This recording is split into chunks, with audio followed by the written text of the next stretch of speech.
Hey, hey, hey. All right, so there's really only one type of person in this world, the broken.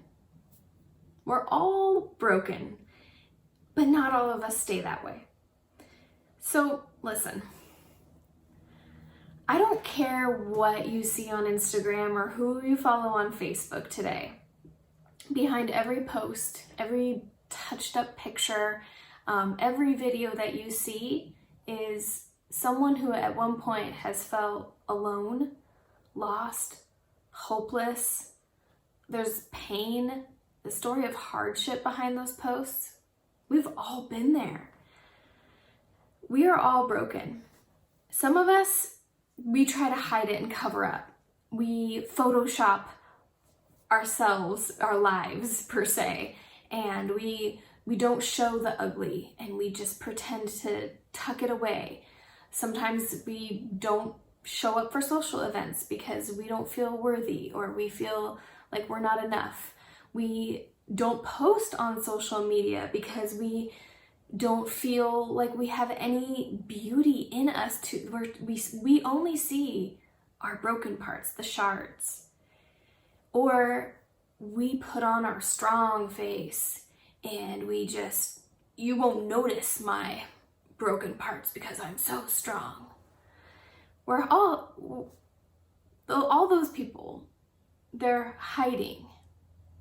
And then there's another group where they're the victims, the broken victims, and they're laying on the ground and they're pointing at the person who broke them and they're saying, "I'm broken, you broke me, you need to fix me."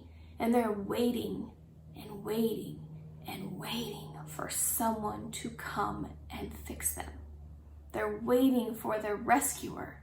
They're waiting for the person who's responsible for the brokenness to come and fix them. Now, many of us have had people hurt us and break our spirit, hurt us in horrible, horrible ways.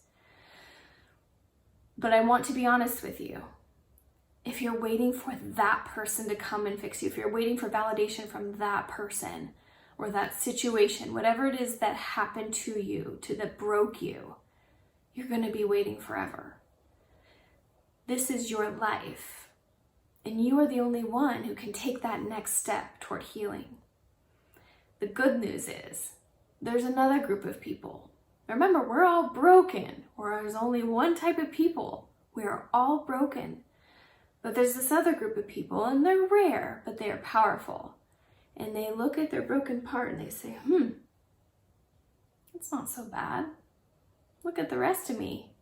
I'm all right. Hey, I bet with a little paint and some glue and maybe some lacquer, some sandpaper, I don't know, I think I'd be even better than I was before.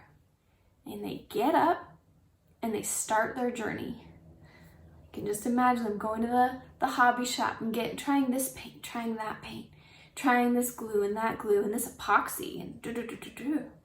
And what's really cool is when those people start mending and healing, they start realizing that they become more beautiful and they learn skills and they take that paintbrush and on their casts or whatever and they start doodling and they start creating and they start building a life.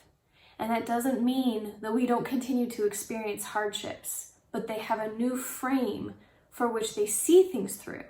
And they look at those hardships and they go, there's an opportunity for growth here. There's an opportunity to be stronger, to be more beautiful, to create something here. It's like taking a teacup that shatters and turning it into a beautiful mosaic piece with the little tiny pieces of colorful tile. There's always an opportunity for growth and for beauty and for strength. So the great thing is this is your choice. It's your choice what group and category you want to be in. If you choose the first two, at least own it. At least say to yourself, this is how I'm going to choose to show up. This is all I've got right now and this is the best I can do. That's okay. I hope that this inspires you wherever you are at today to just take one little step towards seeing the beauty and the potential and the strength that's in you already. Instead of looking at that tiny little broken piece, look at the rest of you and say, wow, I'm amazing. Wow, look at the potential in me. Wow, I'm beautiful. I think that's a really hard one for us to say a lot of times because we live in a culture that doesn't want us to say that word, that we're beautiful. I literally, before I had kids, I said, this is so embarrassing, humiliating in fact. I said, I will never tell my children that they're beautiful because I don't want them to be vain or be arrogant. It makes me cry now because we live in a culture that is beating us down, telling us that we're ugly, telling us that we're not enough, telling us that we have to look like her, be like her, have her job, drive that car, wear those sunglasses, have that body to be worthwhile in anything. And fortunately, when I had children, my eyes were open. And I tell them they're beautiful every single day. Not because they drive that car, have that hair, have that body, but because that's how they were created, that God made them beautiful. Nothing will ever change that. And when you can actually see yourself for the beautiful creation that you are, you will have the freedom to show up as the mom, the spouse, the daughter, the friend, the business owner, the amazing human being that you were created to be.